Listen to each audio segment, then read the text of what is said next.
The UDL in 15 Minutes logo, followed by a professional photo of Megan Gross, a photo of Lisa Yamasaki outside of her school, and a Google Doc that is an interactive monitoring sheet of the UDL guidelines.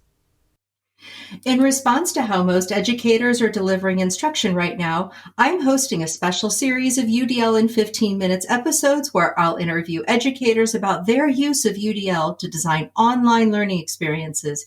If you want to share your experiences, contact me via my website, www.theudlapproach.com.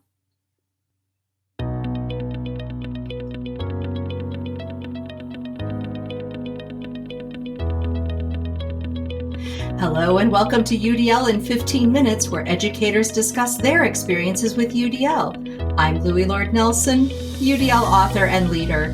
Today, I'm talking with Megan Gross, who's a teacher on special assignment at the Poway Unified School District in San Diego, California, and Lisa Yamasaki, who's a special education inclusion teacher in the Davis Joint Unified School District in Davis, California.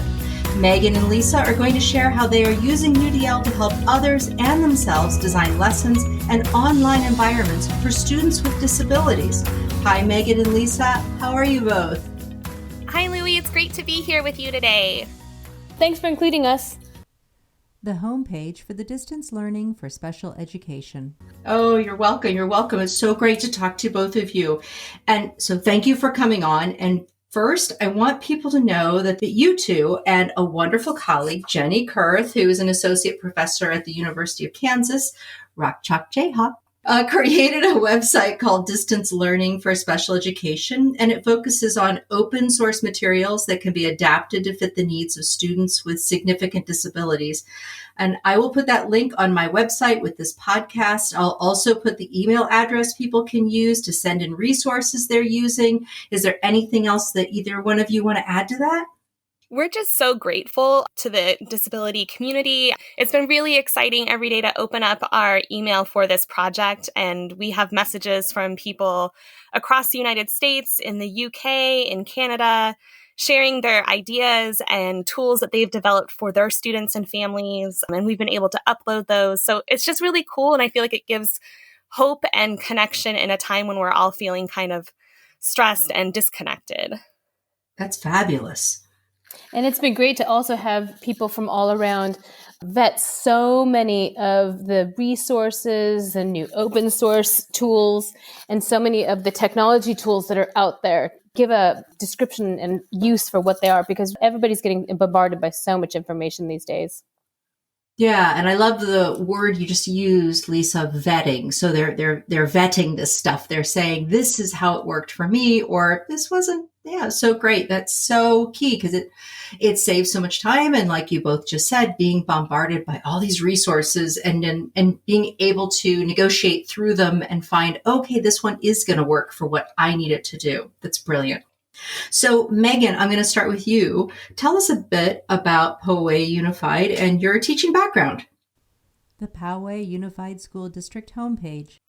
So I've been teaching in the Poway Unified School District for the past almost 7 years now, and we're a school district in San Diego County. It's a large suburban district. We have 36,000 students that we serve. And it's really exciting times right now to see teachers coming together and sharing resources and figuring out how do we do distance learning for families.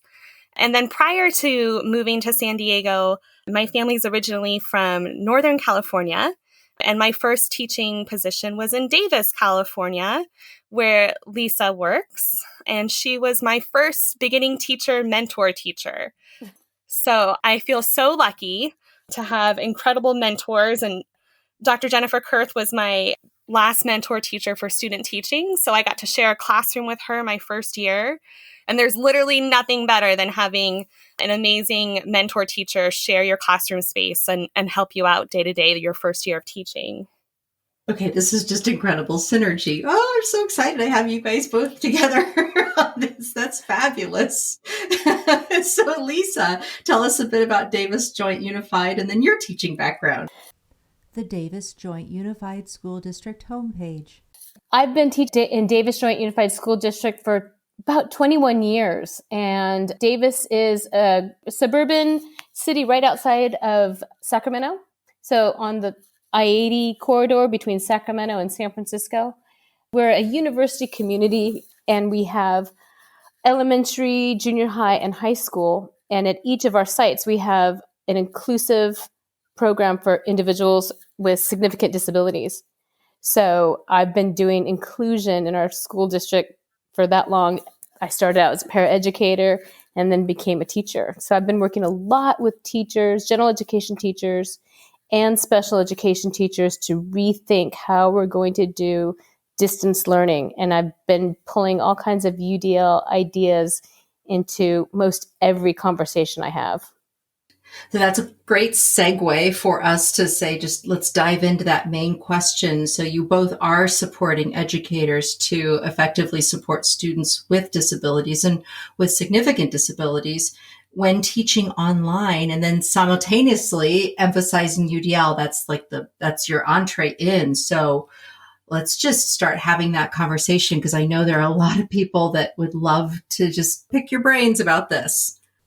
The cover sheet of a Google Doc which provides links of information about UDL and distance learning.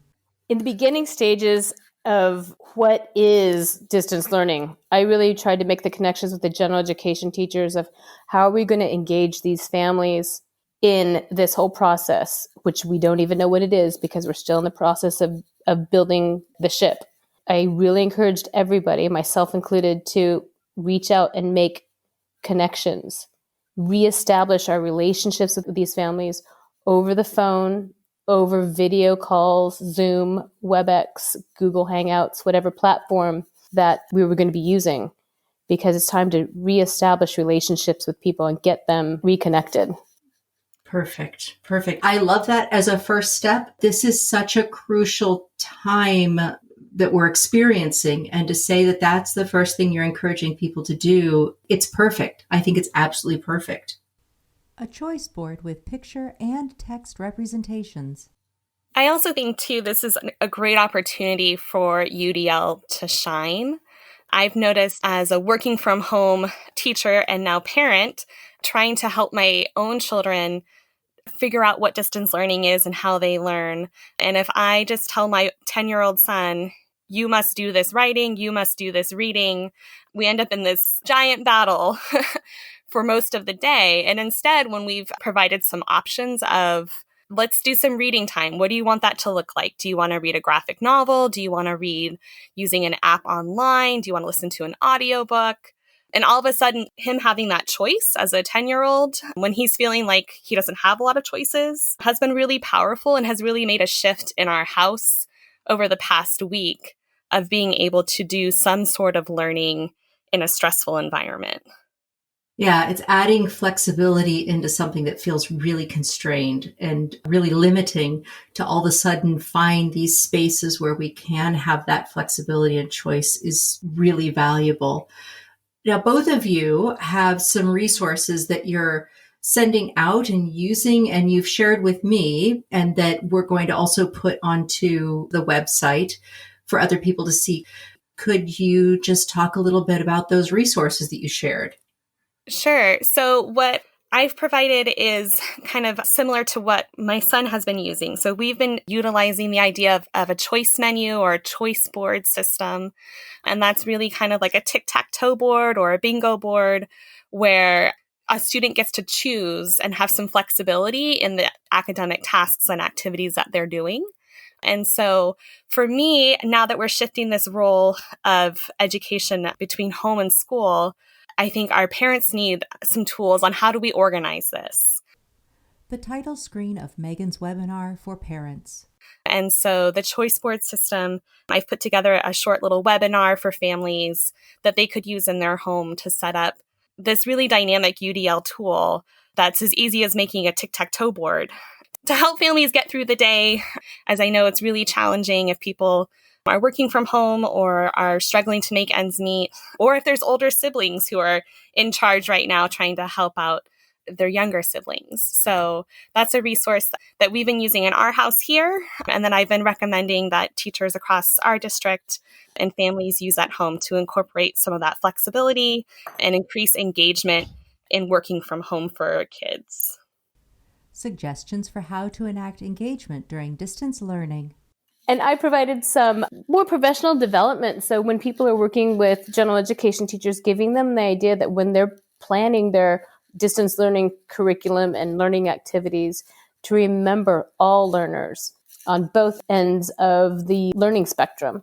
And providing choice is one of the easiest ways to enter flexibility into the new learning platforms. And I've noticed that teachers are really getting on board with choice boards. So thanks, Megan, for sending out that webinar with this podcast. Suggestions for how to enact representation during distance learning. Absolutely. Awesome. And I love thinking about how the relationship part is so key, but it's also the relevance in the choice boards, right? Like our learning environment has changed. And so really, I think that idea of how is the learning relevant to students is really important for teachers to consider right now. So I think having those relationships and the relevance and the choice and flexibility, I think could make for a really profound learning opportunity for students at home. And I think it opens up the door for us as educators and kind of shifting our relationships with families moving forward. So I think this is a really exciting time, even though it's incredibly stressful and we're making it as we go. Suggestions for how to enact action and expression during distance learning. You know, something else I've been thinking about a lot and have written about in recent blogs is that having choice, we definitely want to do that, and that's a key part. But unless we weave access into that choice, then we're still leaving students out. So how are you, either one of you, both of you, helping your teachers think through that accessibility piece now that we're moving into this online environment? What are some tips or tricks or resources that you're sending to them? I've been connecting with all the teachers at my school individually and just checking in to see where they're at, what their main goals, skills, ideas, units, what they're thinking about, just in general, their scaffold of what they're planning on doing. And then talking with them and talking through, well, how do you envision this being presented to kids on your Google Classroom? A Google Docs-based interactive UDL guidelines check sheet.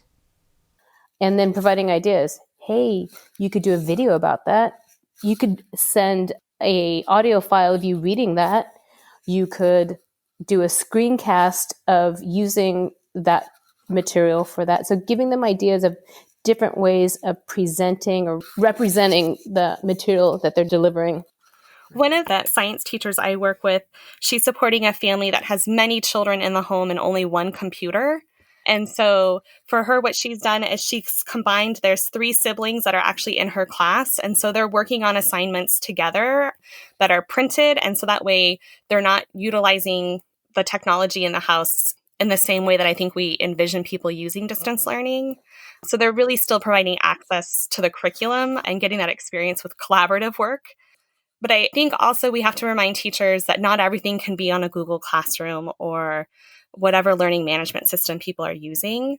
You know, I feel very fortunate. We live in a house with a lot of technology and supposedly great Wi-Fi, but it doesn't always work. And I think it can be really paralyzing to students and families when all of a sudden these best plans don't work.